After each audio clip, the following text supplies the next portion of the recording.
ಆತನು ವಾಕ್ಯ ಹೇಳುತ್ತದೆ, ಜೋರಾಗಿ ಕೂಗಿದ, ಲಾಜರನೇ ಎಂದು ಭಾಗವದಾಗಿ. ಅಸಾಧ್ಯವಾದದ್ದು ಯಾವುದೂ ಇಲ್ಲ. ಯೇಸು ಸ್ವಾಮಿಯನ್ನು ಪ್ರೀತಿ ಮಾಡ್ತಾ ಇದೆಯಾ? ಯೇಸು ಸ್ವಾಮಿನ ಆಹ್ವಾನ ಮಾಡ್ತಾ ಇದ್ದೀರಾ? ಯೇಸು ಸ್ವಾಮಿ ಉಪಚಾರ ಮಾಡ್ತಾ ಇದ್ದೀರಾ?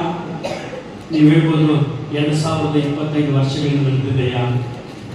ಪರಿಶುದ್ಧಾತ್ಮನು ಹೇಳ್ತಾನೆ, ನಿಮಗೆ ಸಿಕ್ಕಂತಹ ಆಶೀರ್ವಾದಗಳು, ಸ್ವಾಮಿಯನ್ನು ಕಾಣಬೇಕು, ಸ್ವಾಮಿಯ ಆಶೀರ್ವಾದ ಬೇಕು, ಸ್ವಾಮಿಯ ಅನುಗ್ರಹ ಬೇಕೆಂಬುದಾಗಿ ನಂಬಿ ಬಂದಿರುವವರು, ಅರಿಕೆ ಹೊತ್ತವರು ಕರ್ತನ ಆಲಯದಲ್ಲಿ ಒಪ್ಪಿಸಿಕೊಳ್ಳಬೇಕು.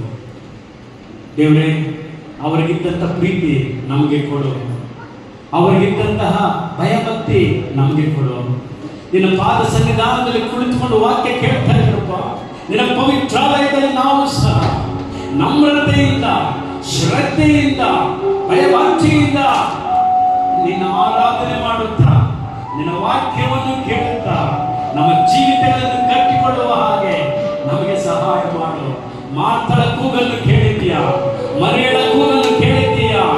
ಲಾಜರನ ಪ್ರೀತಿಯನ್ನು ನೆನೆಸಿಕೊಂಡು ಅವನಿಗೆ ಜೀವವನ್ನು ಕೊಟ್ಟಿದ್ದೀಯಾ?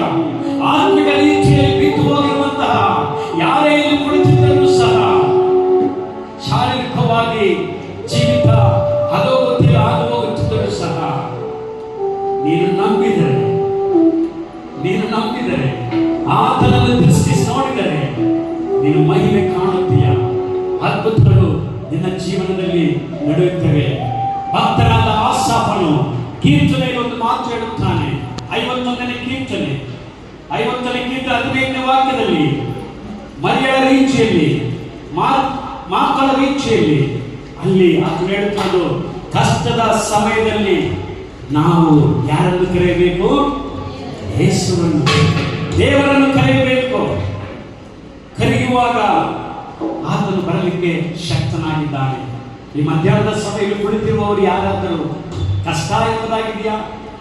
ಇದ್ದೇ ಇರ್ತದೆ, ಇಲ್ಲ ಅಂತ ಹೇಳಕ್ಕಾಗಲ್ಲ. ಕಣ್ಣೀರು ಎಂಬುದಾಗಿದೆಯಾ? ಇದ್ದೇ ಇರ್ತದೆ, ಇಲ್ಲ ಎಂಬುದಾಗಿ ಹೇಳಕ್ಕಾಗಲ್ಲ.